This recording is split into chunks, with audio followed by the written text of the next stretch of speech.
Մենք ներկայումս Հայաստանում ունենք գործող օրենքի վրա հիմնված մի քանի կազմակերպություններ կամ կառույցներ, որոնք իրականացնում են ոլորտային առանձին իրավասություններ, որոնք հատուկ սահմանված են օրենքով։ Նույն փաստաբանների պալատը, հաշտարարների պալատը, սնանկության կառավարիչների ինքնակարգավորվող կազմակերպությունը եւ հաճախ առաջանում են իրավիճակներ, երբ որ այս մարմինները իրենց անդամների հետ, օրինակ փաստաբանների պալատը, փաստաբան անդամների հետ ունենում են որոշակի ներքին իրավական վեճեր, օրինակ կապված կարգապահական գործերով։ Ներկայումս նախագիծը հենց դրա վրա էլ կենտրոնացած է եւ տվյալ դեպքում, քանի որ կողմերը ունեն նաեւ դատական պաշտպանության իրավունք, դիմում են դատարան եւ հաճախ առաջանում էին խնդիրներ կապված այդ գործերի ենթակայության հետ։ Ամենապարզ օրինակը բերեմ, գործերից դեպք ունենք, երբ որ դիմել են վարչական դատարան սնանկության կառավարչի հետ կապված գործով, վարչական դատարանը վերահասցեագրել է ընդհանուր իրավասության դատարանին, ընդհանուր իրավասության դատարանը նույն գործով դիմել է Վճռաբեկ դատարան, որպեսզի պարզեն ենթակայությունը եւ Վճռաբեկ դատարանի նախագահը հայտնել է, որ այդ գործով իրավասու է հենց ընդհանուր իրավասության դատարանը։ Սակայն համանման մեկ այլ իրավիճակում, երբ օրինակ գործ ենք ունեցել փաստաբանների պալատի հետ, արդեն ունենք որոշում, որ տվյալ դեպքում գործը ենթակա է վարչական դատարանի իրավասությանը։ Այսինքն ըստ էության երկու միանման կառույցների դեպքում ունենք երկու տարբեր իրավիճակներ եւ այս պարագայում անհրաժեշտություն էր առաջանում օրենսդրորեն տալ այդ հարցի պատասխանը, թե վերջապես որ դատավարության շրջանակներում այսպիսի գործերը պետք է լուծվեն։ Ու հաշվի առնելով մի շարք առանձնահատկություններ, հատկապես որոշակի նմանություններ աշխատանքային իրավահարաբերությունների հետ, քանի որ կոնկրետ տվյալ դեպքում անդամը կազմակերպության հանդեպ ունենում է որոշակի պարտավորություններ եւ դրանից կախված նաեւ օրինակ կարգապահական պատասխանատվության հարցը կարող է քննարկվել, ինչպես նաեւ հաշվի առնելով մեր օրենսդրության զարգացման վերջին տարիների տենդենսները, օրինակ նախորդ տարիներին, ինչպես կհիշեն գործընկերները, մենք հանրային ծառայության հետ կապված վեճերը նույն տրամաբանությամբ վարչական դատարանի իրավասությունից վերապայեցինք ընդհանուր իրավասության դատարաններին։ Այսպիսի հանգամանքները հաշվի առնելով որոշում կայացվեց, որպեսզի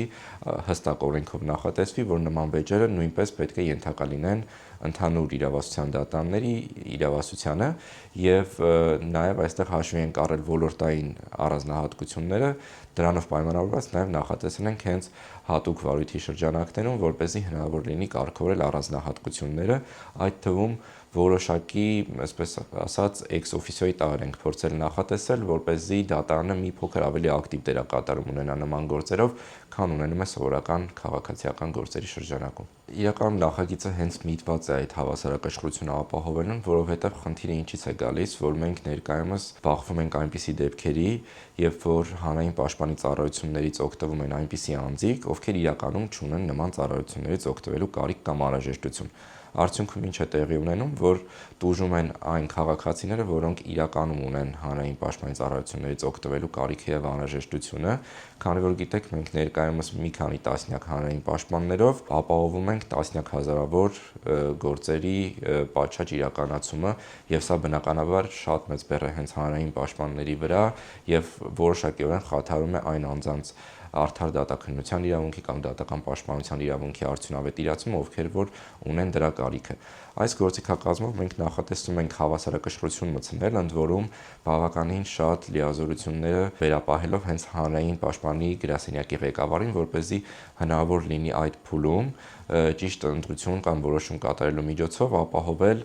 այնպիսի անձանց հանրային պաշտպանության տրամադրումը, որոնք որ իրականում ունեն դրա կարիքը։ Այս մեխանիզմներով մենք կկարողանանք բալանսավորել եւ ապահովել, որպեսզի թե ռեսուրսները ավելի ճիշտ օգտագործվեն, թե նաեւ հնարավորություն տրվի այն անձանց, ովքեր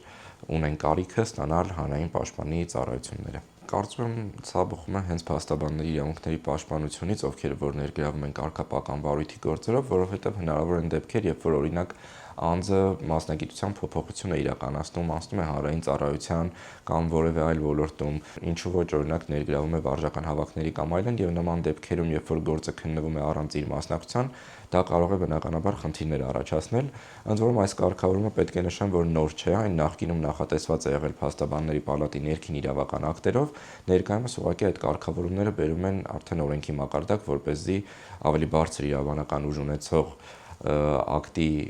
շրջանակում կարգավորումները նախատեսված լինեն։ Կարծում եմ այս նախագիծը կարևոր է հենց այն առումով, որ այն ի սկզբանե մշակվել է եւ նախաձեռնվել է հենց փաստաբանների պալատի հետ սերտ համագործակցության շրջանակում, այսինքն առաջարկները մենք ստացել ենք փաստաբանների պալատից,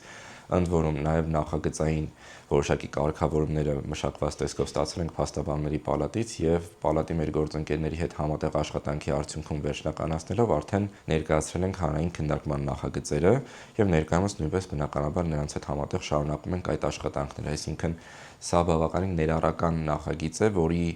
անհրաժեշտությունը եւ կարիքները գալիս են ոչ միայն այն խնդիրներից կամ իրավիճակներից, որոնք մենք այստեղ մեր աշխատանքի շրջանակում ենք բացահայտում, այլ հենց ոլորտում աշխատող մասնագետները, փաստաբանները եւ փաստաբանության ոլորտի ինքնակարգավորվող մարմինը փաստաբանների պալատը ինքն է վերհանել եւ ներկայացրել նախարարությանը, որպեսզի դրանք նախատեսվեն, իսկ ընդհանուր եթե խոսենք թե դրանք ինչ կարեւորություն ունեն այն բարեփոխումների շրջանակում, որն իրականացնում է նախարարությունը,